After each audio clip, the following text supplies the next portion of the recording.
എപ്പിസോഡിന്റെ തുടക്കത്തിൽ എസ്സൻ്റെ അമ്മയുടെ ഫ്രണ്ടുമായിട്ട് സംസാരിക്കുന്നതാണ് കാണിക്കുന്നത്. അവർ പറയുവാണ്, ആരാ ഇനി ഗ്വാൻസിക്കിനെ ജോലിക്ക് എടുക്കുക, സാങ്കിലിന് അത്ര പവറൊന്നും ഇവിടെ ഇല്ലെങ്കിലും അവൻ്റെ ചേട്ടൻ ഇവിടുത്തെ ഫിഷിംഗ് കോർപ്പറേഷൻ്റെ ചീഫാണ്.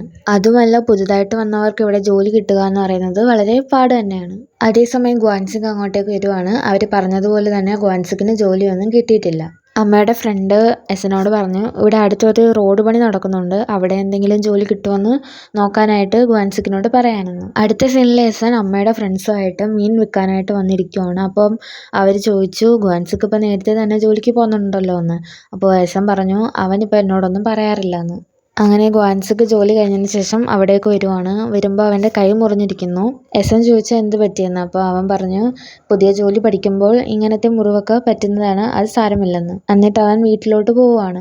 എസ്സൻ വീട്ടിലേക്ക് ചെല്ലുമ്പോൾ എസ്സൻ ചെയ്ത് തീർക്കേണ്ട ജോലിയെല്ലാം ഗ്വാൻസിക്ക് നേരത്തെ തന്നെ തീർത്തിട്ടുണ്ടായിരുന്നു. അവൾ പറഞ്ഞു, നിനക്ക് ഇടയ്ക്കെങ്കിലും ലൈഫിലൊരു ബ്രേക്ക് ഒക്കെ എടുത്തൂടെ, നിന്റെ 9ാമത്തെ വയസ്സ് തൊട്ട് നീ ജോലി ചെയ്യാൻ തുടങ്ങിയതല്ലേ. അവൻ പറഞ്ഞു, ഞാൻ ഈ ജോലിയൊക്കെ നിർത്തിയിട്ട് എൻ്റെ സ്വന്തം ജീവിതം ആസ്വദിക്കാൻ തുടങ്ങിയാൽ നമ്മൾ 4 പേരും പട്ടിണിയാവുമെന്ന്. വേണമെങ്കിൽ എനിക്കും പൈസ ഉണ്ടാക്കാൻ കഴിയുമെന്ന് എസ്സൻ പറയുന്നു. അപ്പം ചിരിച്ചുകൊണ്ട് ഗ്വാൻസിക്ക് പറയുകയാണ്, ഒരു ക്യാബേജ് പോലും വിൽക്കാൻ മടിയായിരുന്നു. എന്നിട്ട് അവൻ ജോലിക്ക് പോവുകയാണ്. എസ്സൻ അരിക്കലത്ത് ചെന്ന് നോക്കുമ്പോഴത്തേക്കിന് ഒരു പിടി അരി മാത്രമേ അവിടെ ഉള്ളൂ. അരിയെല്ലാം പെട്ടെന്ന് തീർന്നതുപോലെ. എസ്സൻ അപ്പുറത്തെ വീട്ടിലെ അമ്മൂമ്മയോട് പോയി ചോദിച്ചപ്പോൾ അവർ പറഞ്ഞു, എനിക്കറിയില്ല, ഞാനൊന്നും എടുത്തിട്ടില്ല എന്ന്. അടുത്ത സീനിൽ കാണിക്കുന്നത് എസ്സനും ജിമ്മിയോനും കൂടി ഒരു മാർക്കറ്റിൽ നിൽക്കുന്നതാണ്. അപ്പോൾ ജിമ്മിയോൻ പറയുവാണ്, എനിക്ക് വിശ്വസിക്കാനേ പറ്റുന്നില്ല, അമ്മ ഇത്ര ഡിസ്കൗണ്ടിലെ സാധനങ്ങളൊക്കെ മേടിച്ചോന്ന്. അപ്പോൾ എസ്സൻ പറഞ്ഞു, പണ്ട് എനിക്കൊരു ക്യാബേജ് വിൽക്കാൻ പോലും നാണമായിരുന്നു, ഞാനൊരു ബുക്ക് എടുത്ത് മറച്ചു പിടിക്കുമായിരുന്നു.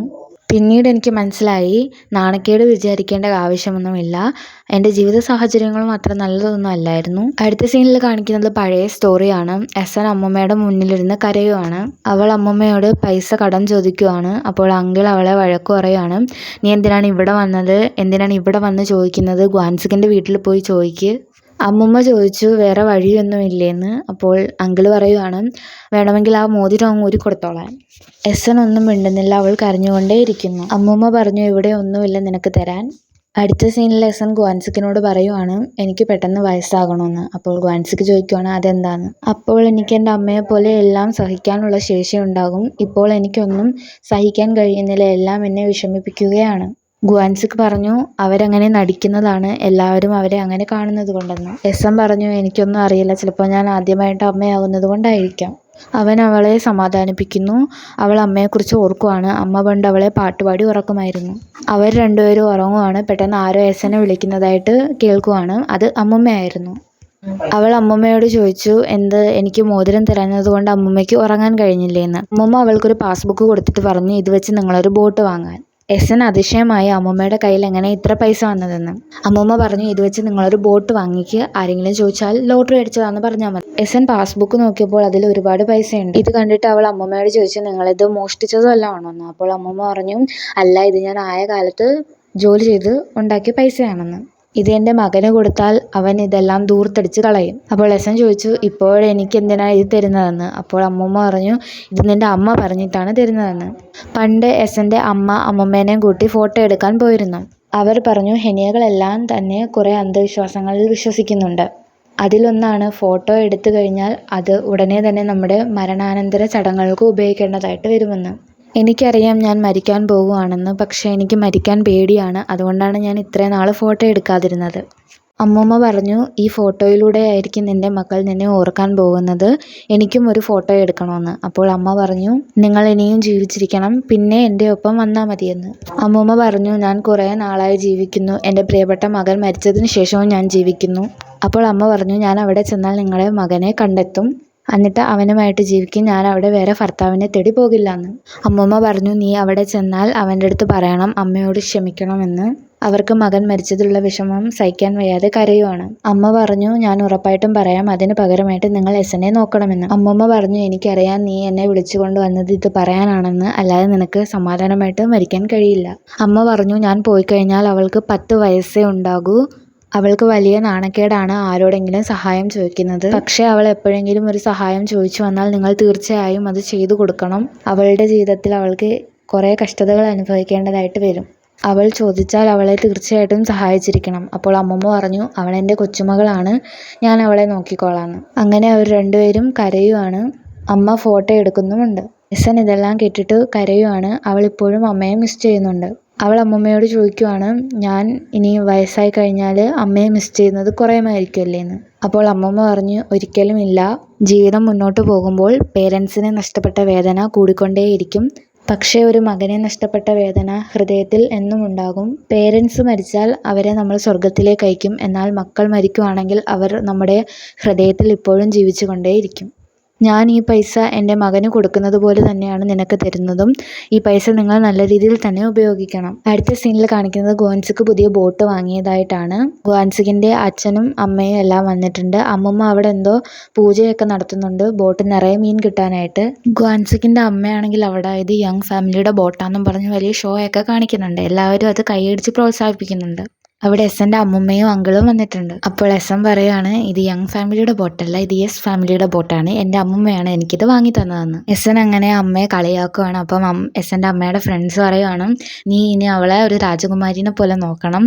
നിനക്കൊരു സിൽവർ സ്പൂൺ കൊണ്ടുവന്നില്ലെങ്കിലും അവളൊരു ബോട്ടാണ് കൊണ്ടുവന്നേക്കുന്നത്. ഇതേ സമയം ഗ്വാൻസിക്കിനോട് ഗ്വാൻസിക്കിൻ്റെ അച്ഛൻ ചോദിക്കുകയാണ്, നിനക്ക് അവളെ അത്രയ്ക്ക് ഇഷ്ടമാണോ? അപ്പോൾ ഗ്വാൻസിക്ക് പറയുകയാണ്, അതെ, എനിക്ക് അവളെ ഒരുപാട് ഇഷ്ടമാണ്. അവളാണ് ഈ ലോകത്തിലെ ഏറ്റവും രസകരമായ ആളെന്ന്. അവരെല്ലാം സന്തോഷത്തോടെ ഡാൻസ് ഒക്കെ കളിക്കുവാണ്. അപ്പോഴാണ് എസ്സന് പ്രസവ വേദന വരുന്നത്. ഗ്വാൻസിക്ക് ഓടി വന്നിട്ട് ഒരു ഉന്തുവണ്ടി എടുക്കുന്നുണ്ട്. അവൻ അവളെയും കൊണ്ട് പോവുകയാണ്. വളരെ പ്രയാസമുള്ള വഴികളിലൂടെയൊക്കെയാണ് അവളെ കൊണ്ടുപോകുന്നത്. ഗ്വാൻസിക്കിൻ്റെ അമ്മ അവിടെ തളർന്ന് താഴെ ഇരിക്കുവാണ്. ഗ്വാൻസിക്ക് എസ്സനെ കൊണ്ട് കുന്നും മലകളും ഒക്കെ താണ്ടി പോവുകയാണ്. അടുത്ത സീനിൽ കാണിക്കുന്നത് കുറച്ച് വർഷങ്ങൾക്ക് ശേഷമുള്ള സ്റ്റോറിയാണ്. എസ്എൻ ഗ്വാൻസിക്കിൻ്റെ അമ്മയോടും അമ്മുമ്മയോടും പറയുവാണ്, ഇതുണ്ടാക്കിയത് ഗ്വാൻസിക്കാണ്, അവനിപ്പോൾ ഇത് നന്നായിട്ട് ഉണ്ടാക്കാൻ അറിയാമെന്ന്. ഇതൊന്നും അവർക്ക് അങ്ങോട്ട് ഇഷ്ടപ്പെടുന്നില്ല. അമ്മയ്ക്കൊരു ബോക്സിൽ സിൽവർ സ്പൂണും കൊടുത്തിട്ടുണ്ട് എസ്എൻ. അപ്പോൾ ഇത് കണ്ടിട്ട് അമ്മൂമ്മ പറയുകയാണ്, ഓ, നിനക്ക് സിൽവർ സ്പൂൺ ഭയങ്കര ഇഷ്ടമല്ലേ, ഇപ്പോൾ ഹാപ്പി ആയി കാണുമല്ലോ. അവർ ശരിക്കും അവിടെ വന്നിരിക്കുന്നത് ഒരു ചടങ്ങിന് അവരെ ക്ഷണിക്കാനായിട്ടാണ്. അപ്പോൾ എസ്എൻ പറയുവാണ്, എനിക്ക് വരണമെന്നുണ്ട്, പക്ഷേ എൻ്റെ ഹസ്ബൻഡ് അതിന് സമ്മതിക്കില്ല. അവൻ പറയുന്നതല്ലേ ഞാൻ കേൾക്കേണ്ടുള്ളത്. അവൻ പറഞ്ഞത് നിങ്ങളുടെ വീട്ടിൻ്റെ അടുത്ത് പോലും വരരുതെന്നാണ്. അതേസമയം ഗ്വാൻസിക്ക് അങ്ങോട്ടേക്ക് വരുവാണ്. അമ്മുമ്മ അവരുടെ ഇളയ കുട്ടീനെ എടുക്കാനായിട്ട് പോവുകയാണ്. പക്ഷെ അവൻ അവരുടെ കയ്യിലോട്ട് പോകുന്നില്ല. ഗ്വാൻസിക്ക് ചോദിക്കുവാണ്, നിങ്ങൾ എന്തിനാണ് ഇപ്പോൾ ഇങ്ങോട്ട് വന്നത്? നിങ്ങൾ എന്തെങ്കിലും പറഞ്ഞ് എസ്സൻ്റെ മനസ്സ് വിഷമിപ്പിച്ചോ? അപ്പോൾ എസ്സൻ പറഞ്ഞു, അമ്മയ്ക്ക് ഇപ്പോൾ എന്നെ ഭയങ്കര ഇഷ്ടമാണ്. ഞാനൊരു ആൺകുട്ടീനെ പ്രസവിച്ചു, നിന്നെ ബോട്ടിൻ്റെ ക്യാപ്റ്റനാക്കി, പിന്നെ അമ്മയ്ക്കിപ്പോൾ ഒരു ബോക്സിൽ സിൽവർ സ്പൂണും കൊടുത്തു. അപ്പോൾ അമ്മൂമ്മ പറയുകയാണ്, അവൾ നിന്നേക്കാളും ബെറ്ററാണെന്ന്. അപ്പം അമ്മ പറയുകയാണ്, നിങ്ങളെ മകനേക്കാളും എൻ്റെ മോനാണ് ബെറ്ററെന്ന്. അടുത്ത സീനിൽ ഗ്വാൻസിക്ക് വീട് മാറുന്നതിനെക്കുറിച്ച് ഹൗസ് ഓണറിനോട് സംസാരിക്കുന്നതാണ് കാണിക്കുന്നത്. അപ്പൂപ്പൻ ഇവർ പോകുന്നതിൽ വളരെ വിഷമമുണ്ട്, പക്ഷേ അയാളത് പുറത്ത് കാണിക്കുന്നില്ല. അപ്പൂപ്പൻ എസ്സനോട് പറഞ്ഞു കുട്ടികളെ ഉണർത്തിയിട്ട് ബാഗ് പാക്ക് ചെയ്യാനായിട്ട്. അമ്മൂമ്മ ഒരുപാട് ഫുഡ് ഉണ്ടാക്കിയിട്ടുണ്ട്. അമ്മൂമ്മ പറയുകയാണ്, നമുക്കിത് ആഘോഷമാക്കാമെന്ന്. എസ്സന് വീട് മാറുന്നതിനെ കുറിച്ചൊന്നും അറിയില്ല. ഗ്വാൻസിക്ക് എസ്സനെ പുതിയ വീട്ടിലോട്ട് കൊണ്ടുവന്നു. അത് എസ്സൻ്റെ അമ്മ താമസിച്ചിരുന്ന വീടായിരുന്നു. ഗ്വാൻസിക്ക് പറയുവാണ്, നീ എപ്പോഴും അമ്മയെ കാണാൻ ഇവിടെ വരില്ലായിരുന്നു. അപ്പോൾ എസ്സൻ പഴയ കാര്യങ്ങൾ ഓർക്കുവാണ്. അവൾ ചെറുതായിരുന്നപ്പോൾ അമ്മയെന്ന് വിളിച്ച് ഈ വീട്ടിലോട്ട് ഓടി വരുമായിരുന്നു. എസ്സൻ ചോദിക്കുവാണ്, ഇത് നമ്മൾ വാടകയ്ക്കാണോ എടുത്തിരിക്കുന്നത്? ഗ്വാൻസിക്ക് പറയുവാണ്, അല്ല, ഞാനിത് മേടിച്ചു. എസ്സൻ കരഞ്ഞുകൊണ്ട് പറയുവാണ്, ഇതാദ്യമായിട്ടാണ് എനിക്ക് സ്വന്തമായിട്ടൊരു വീട്. എൻ്റെ അമ്മയുടെ വീട്, അങ്കിളിൻ്റെ വീട്, രണ്ടാനച്ഛൻ്റെ വീട്, ഇതൊന്നും എൻ്റെ സ്വന്തമല്ലായിരുന്നു. ഇപ്പോൾ ഇതാ എനിക്ക് സ്വന്തമായിട്ടൊരു വീട്. അപ്പോൾ ഗ്വാൻസിക്ക് ചോദിക്കുവാണ്, നീ ഹാപ്പിയാണോന്ന്? അപ്പോൾ എസ്എൻ പറഞ്ഞു, ഞാൻ ഹാപ്പിയാണ്, എനിക്ക് വളരെ സന്തോഷമായി. അവൻ പറഞ്ഞു, അടുത്ത പ്രാവശ്യം നമുക്ക് ഇതിലും വലിയൊരു വീട് വാങ്ങാമെന്ന്. അപ്പോൾ എസ്എൻ പറയുകയാണ്, ഇത് തന്നെ എനിക്കൊരു പാലസ് ആയിട്ടാണ് തോന്നുന്നതെന്ന്. അടുത്ത സീനിൽ കാണിക്കുന്നത് കുറച്ച് കാലങ്ങൾക്ക് ശേഷമുള്ള സ്റ്റോറിയാണ്. അവർ 4 പേരും കൂടെ ഒരു ഫോട്ടോ എടുക്കുവാണ്. എസ്എൻ ഇപ്പോൾ പ്രഗ്നൻ്റ് ആണ്. അങ്ങനെ അവൾ അമ്മയെ സ്വപ്നം കാണുവാണ്. അമ്മ വന്ന് വീട്ടിലെ ജോലിയെല്ലാം ചെയ്യുന്നതായിട്ട്. അമ്മ പറയുവാണ്, അടുത്ത വീട്ടിലെ സ്ത്രീക്ക് സ്വന്തമായിട്ട് കാറുണ്ടെന്ന്. അവൾക്ക് അമ്മ എന്തുകൊണ്ടാണ് ഇത് പറയുന്നതെന്ന് മനസ്സിലായില്ല. പക്ഷെ അവൾ ഉണർന്നപ്പോൾ അവൾക്ക് പ്രസവവേദന തുടങ്ങി. അവൾ മകളോട് പറഞ്ഞു അടുത്ത വീട്ടിലെ സ്ത്രീയെ വിളിക്കാൻ. അവർ എസ്സനെയും കൊണ്ട് കാറിൽ ഹോസ്പിറ്റലിലോട്ട് പോയി.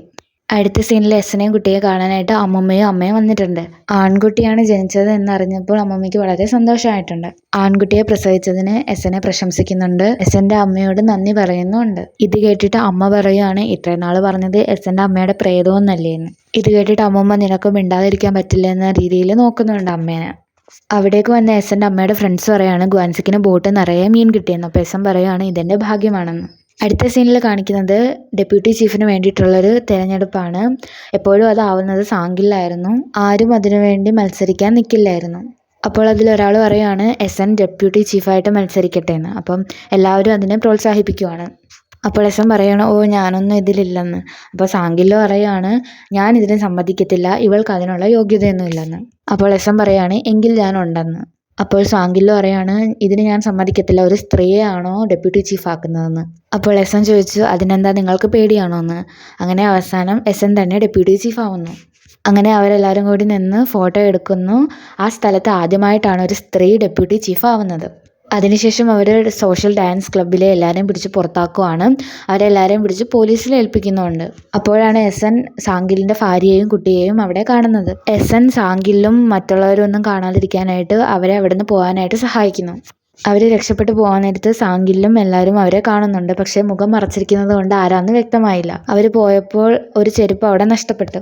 എസ് എൻ അവരെ സഹായിക്കാൻ വേണ്ടിയിട്ട് ഞാൻ അവരെ പിടിക്കാമെന്ന് പറഞ്ഞ് അവരുടെ പിന്നാലെ ഓടുന്നു. എസ് എൻ ചോദിച്ചു നീ എന്തിനാണ് ഡാൻസ് ബാറിൽ പോയത്, നിനക്ക് ബോറടിച്ചിട്ടാണോ അതോ ഒരുപാട് പൈസ ഉള്ളതുകൊണ്ടാണോ? അവൾ പറഞ്ഞു വീട്ടിൽ തന്നെ ഇരുന്ന് ഞാൻ മടുത്തു, പക്ഷേ ഡാൻസ് ചെയ്യുമ്പോൾ ഞാൻ എല്ലാം മറക്കും. എസ് എൻ ചോദിച്ചു സാങ്കിലിന് ഇപ്പോഴും പഴയ സ്വഭാവം തന്നെയാണോ?